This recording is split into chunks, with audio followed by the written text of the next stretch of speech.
improving your talent, but as well as helping you be more disciplined to fulfill your commitments.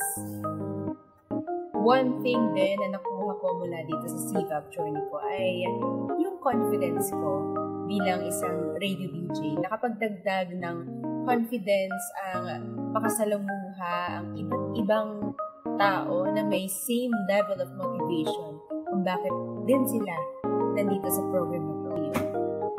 And another one is CVAP reminded me to be humble and to be open sa criticisms ng iba.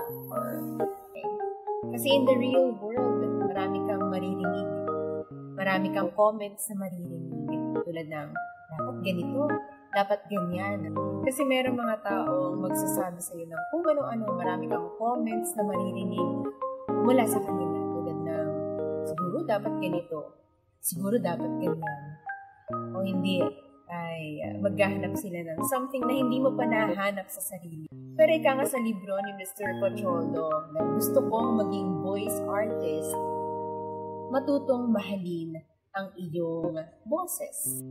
Ang naging take ko rito na ang pagmamahal mo sa iyong boses ay your way